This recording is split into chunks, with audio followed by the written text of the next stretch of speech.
oublié que j'avais pas mon voile. Ah mince, pour m'embêter.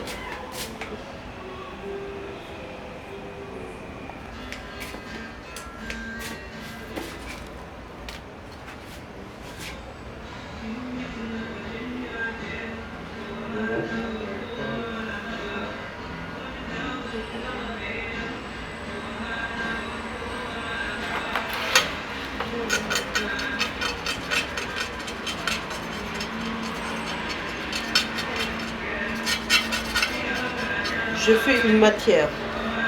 Ensuite, cette matière, je grave à l'intérieur, je supprime des éléments. Et donc, je devrais presque dire que je sculpte le verre. Je sculpte en tout cas sur le verre. Tu me verras travailler et tu verras que j'utilise très peu le pinceau.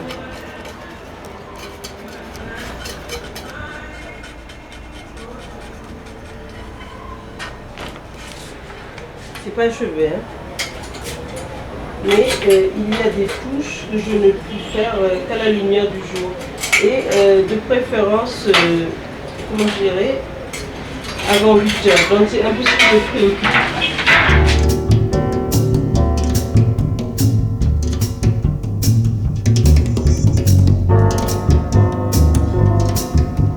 J'ai commencé à faire quand je suis allée en fait à l'école normale, où j'ai fait mes études pour l'éducation artistique.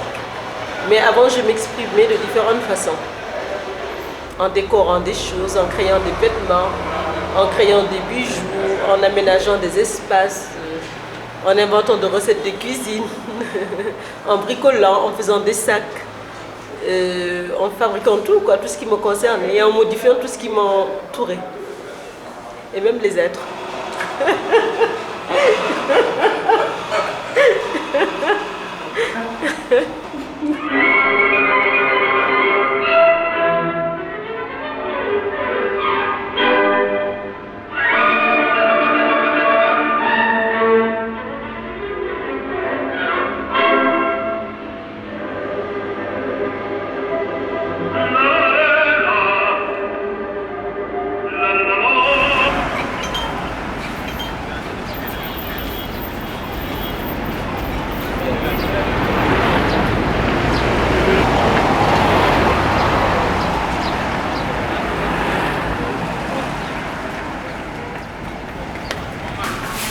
Il faut qu'on ait le marteau pour...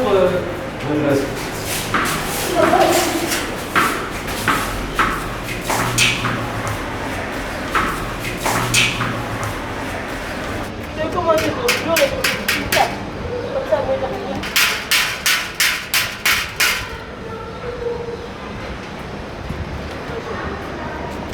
moi, bon, la dame, elle est seule, mais elle est khadi.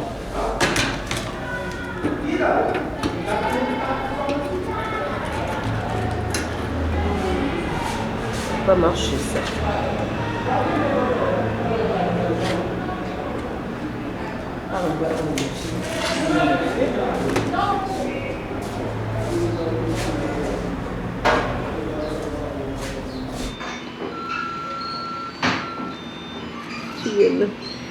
Au Beaux-Arts, NCA, École normale supérieure d'éducation artistique. Et là, tu as Adam Ndiaye. Et c'est lui qui a fait ce travail remarquable. Paris en 91. Mamadou Niang, c'était un très grand peintre. C'était à l'époque du sommet de Chaillot où la grande fresque avait été faite. Pierre Lotz, le fondateur de l'école de Poto-Poto, celui qui a fait l'école de Dakar avec les papes Ibra Tall et Iba Ndiaye.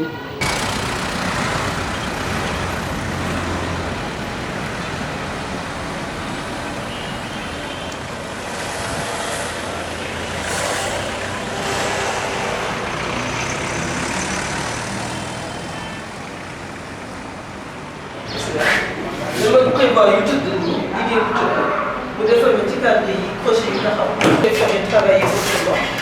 Donc il faut pour changer de crochet.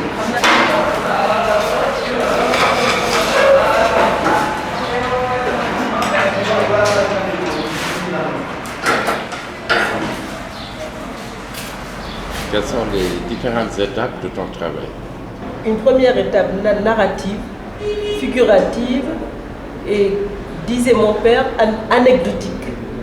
Parce que tu sais, toutes les postures de ces dames qu'on représente, tous les détails de parure, c'est des histoires. C'est waouh, c'est ma maman qui donne taka, waouh, c'est ma badiani la donne def, waouh, dans la won, bi diamorou no cour le tout donne, etc.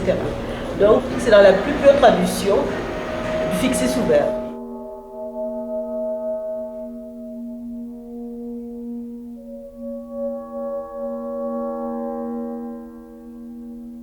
Mais je ne parle pas du fixé sous verre traditionnel qui reprenait des thèmes des chromolithographies, des thèmes religieux, ensuite des thèmes profanes, les thèmes cocasses, tu vois, les caricatures et tout. Je ne parle pas de ça.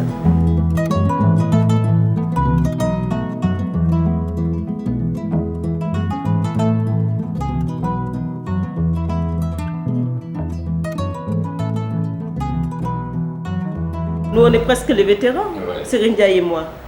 On est sortis carrément de l'école traditionnelle. Non, les innovateurs, on est plutôt les innovateurs, si on peut dire.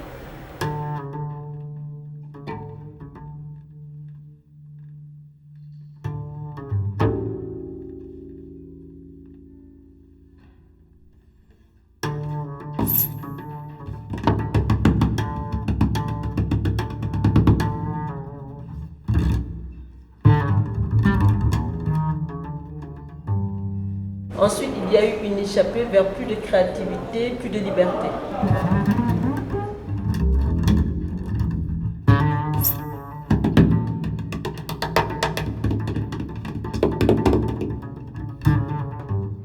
Et maintenant, peut-être qu'il y aura de plus en plus un certain dépouillement, une certaine ascèse.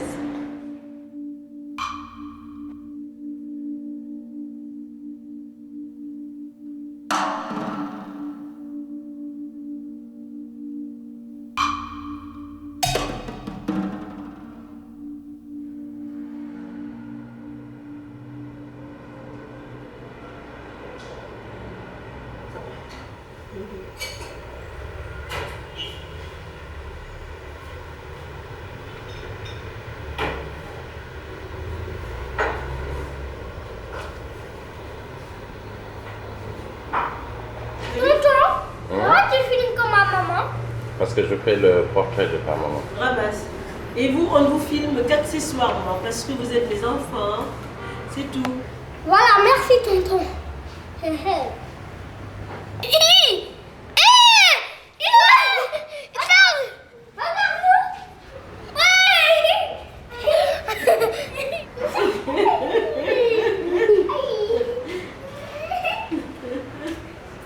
Allez, tire-toi. Non, je me tire pas. Non, je c'est chaud, attends. Mais c'est bon, et moi je peux l'ouvrir. C'est pas chaud.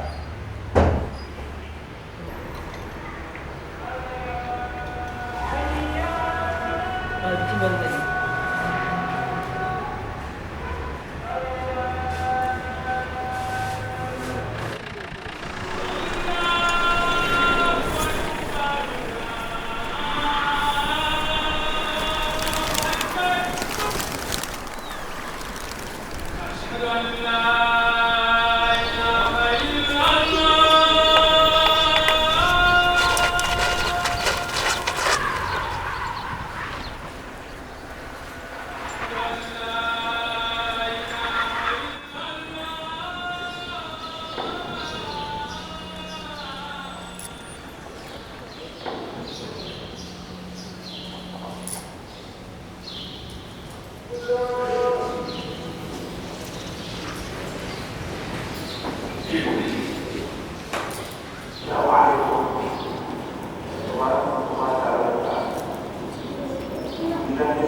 je suis quand même devenue célèbre au départ par les portraits. Et l'islam interdit la figuration. Mais je pense aussi que quelque part, il y a peut-être une interprétation. On parle des choses qui peuvent projeter une ombre, des choses peut-être comme un volume. C'est peut-être une assimilation aux idoles qu'on faisait. Moi, lorsque je fais un portrait, c'est juste un prétexte pour faire passer une certaine expression, pour faire passer un certain sentiment. Et donc, ce n'est pas un conflit, c'est parfois des petites questions que je me pose. Mais je me dis peut-être qu'un jour, je peindrai un portrait. Et en peignant le portrait, j'aurai conscience que c'est mon dernier portrait.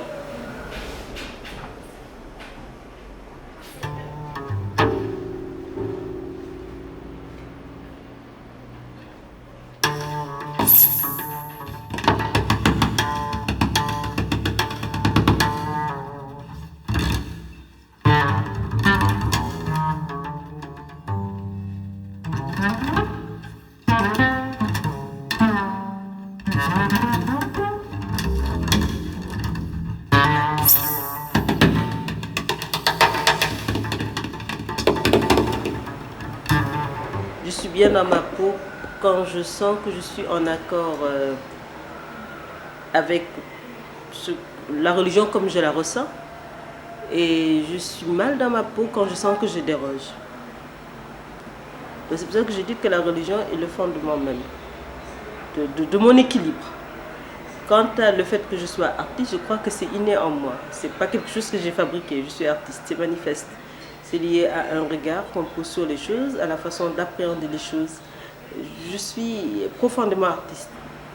Et que quand on est créateur, c'est que Dieu nous a concédé une part infime, ce qu'on dit tarfatal aïn, du don qui est le sien, c'est-à-dire créer des choses.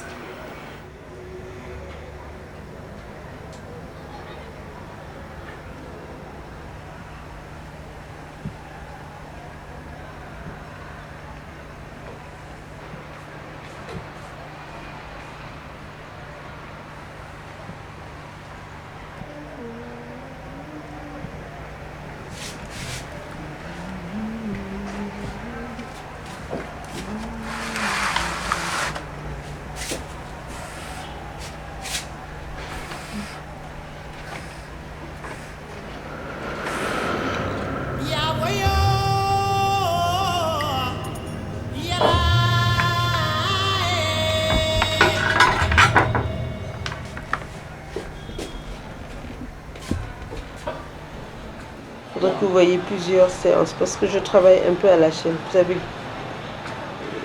il y a un temps de séchage et puis il faudra intervenir dessus. Ensuite, ça j'aime beaucoup aussi. C'est un diptyque quoi. J'ai un tellement joli papier. Recyclé, c'est une fille qui le fait. Je vais te montrer.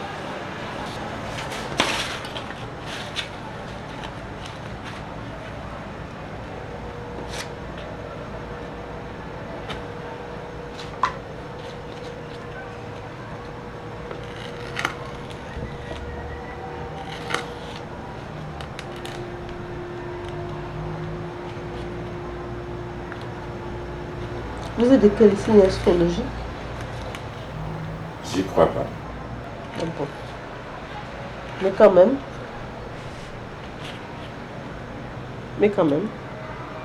Mais encore.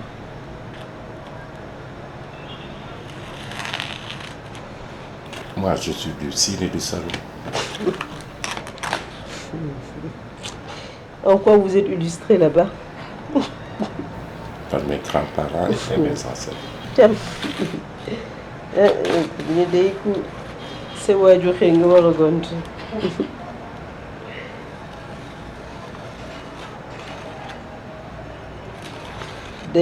Youssou Ndour l'a dit dans la chanson donne sa baye moo ko gën ko donne.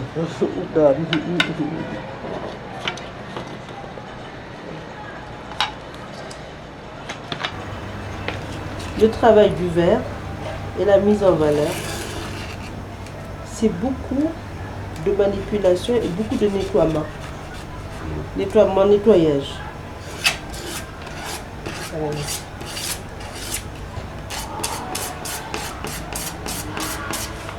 Chose qui n'a rien à voir avec la création.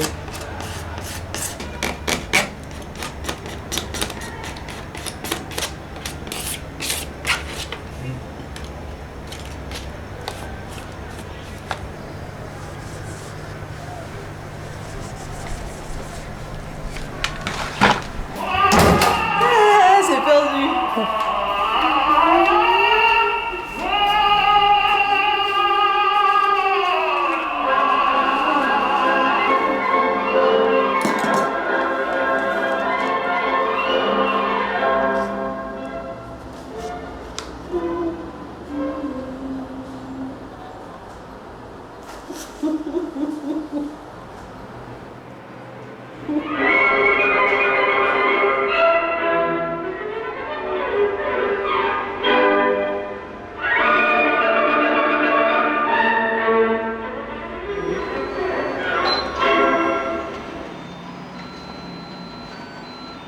Ah, une photo de ma mère quand elle était jeune fille. Regarde. La petite photo. Maman, dans les années 70. Papa, tu vois pas comme il me ressemble? En quelle année? Ah, écoute, dans les années 70 toujours. Et celle-là? Eh bien, celle-là, c'est moi-même. Je crois que je devais avoir peut-être 3 ans.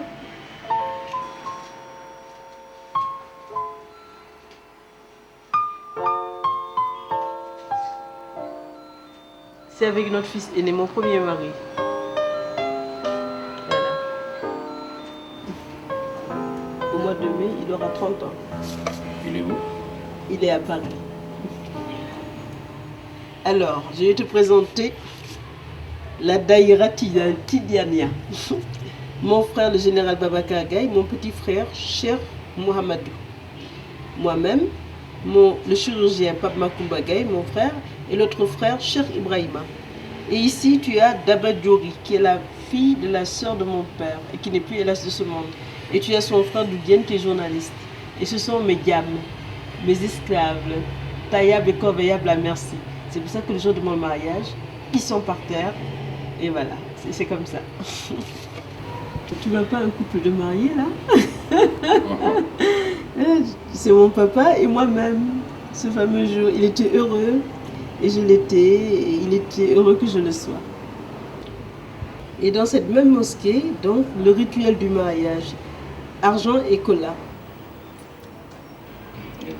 Et là, c'est Habib, mon grand amour, Habib, qui a été mon second époux, qui est le papa d'Amat. Et là, la mine était dans mon ventre.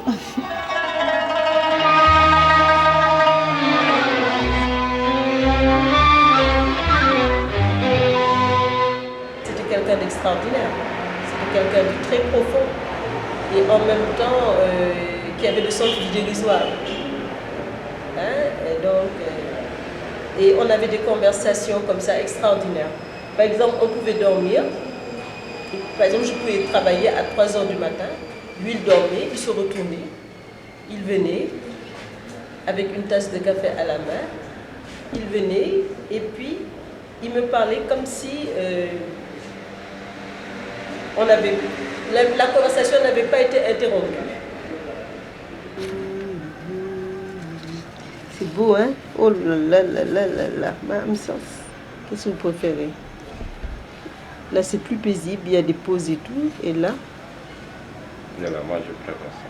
Vous préférez ça?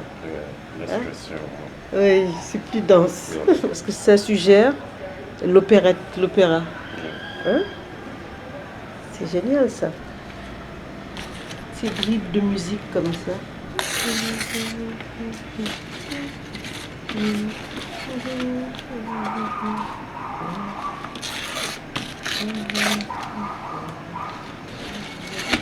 Quand j'ai dit que je ne pourrais plus jamais rien faire de superficiel, je crois que sa disparition a créé en moi un choc extraordinaire qui fait que toutes les choses que je fais prennent profondément racine en moi maintenant.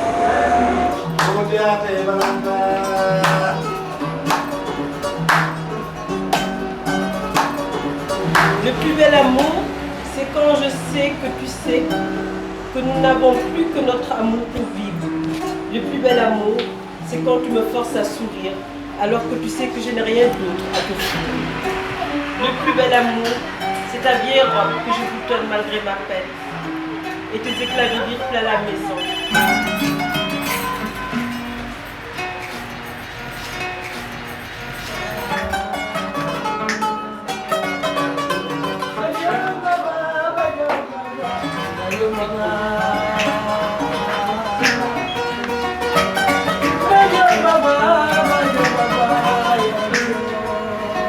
Je suis allé au marché et j'ai vendu mon ombre. Et pour un moment, je me suis senti éternel. Puis je suis allé au marché et j'ai vendu ma tristesse. J'habite un monde infidèle à mes rêves. Et je pèse le poids violent du silence qui pourrit chaque jour dans chaque maison. La haine a du tout le bleu de l'amour.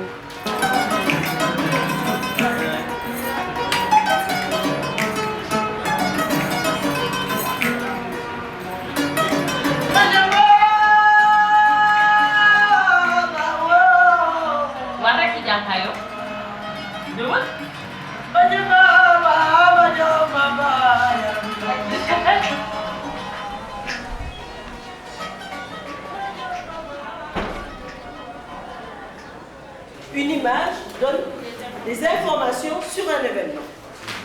Donc vous avez le récit et maintenant vous êtes passé à la position, à la posture des personnages. En fait, c'est les positions, les postures des personnages qui vous permettent de raconter un peu ce qui se passe, n'est-ce pas? Ensuite, vous avez un autre type d'information. Donc pourquoi je vous ai apporté ces différents modules? C'est pour que vous ayez un échantillonnage de valeurs. Mais est-ce que le lissage d'Ousmane Tanordien et le turban de Serigne Modou Kara sont de la même tête? Alors, qu'est-ce que ça veut dire? Vous m'avez pourtant dit que les personnages sont noirs et blancs. Ils sont gris. Vous avez parlé noir? Non, écoutez, ne rigolez pas, il n'y a pas de pari. Il a des noirs foncés, il a des noirs clairs.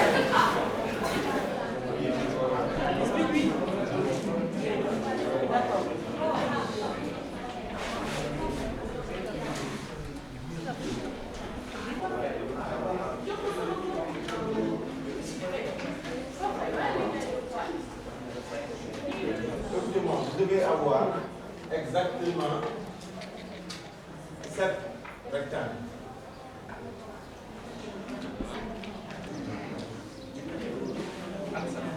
Un soir de printemps dans un quartier malodorant, debout des boueurs.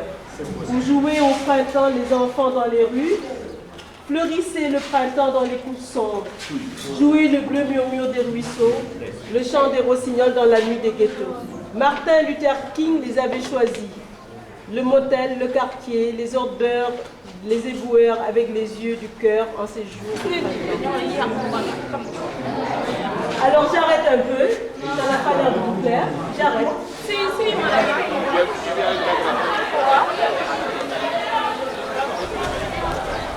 Pourquoi?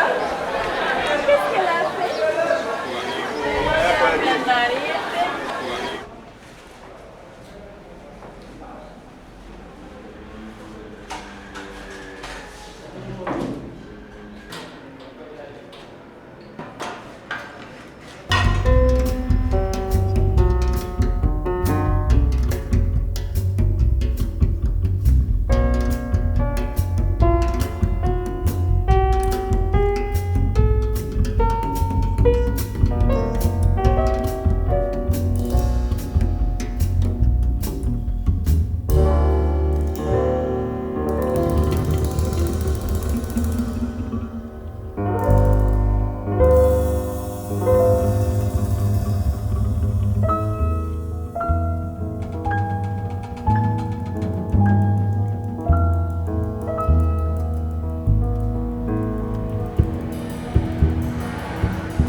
Assalamu alaikum.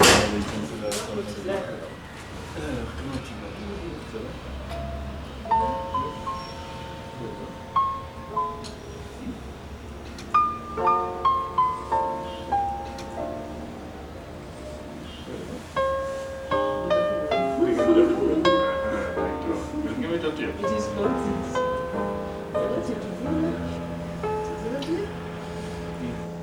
On s'est rencontrés et alors, tout de suite, on a décidé de vivre ensemble.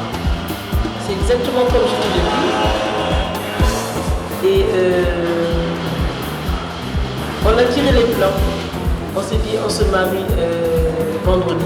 On est mardi, non, vendredi c'est un peu juste peut-être. Donc vendredi suivant c'est un peu loin. Et finalement on s'est marié le lundi suivant. Il devait y avoir une interaction, c'est le terme qu'il emploie, c'est un psychosociologue.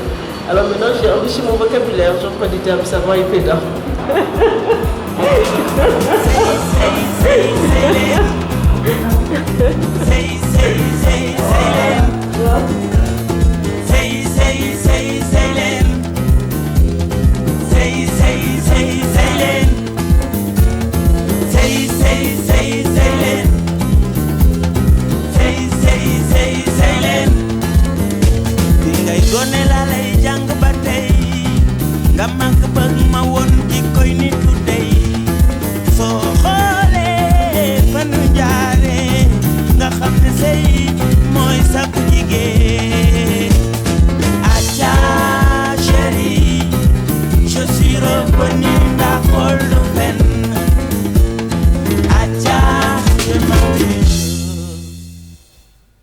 Le cœur ne ment pas.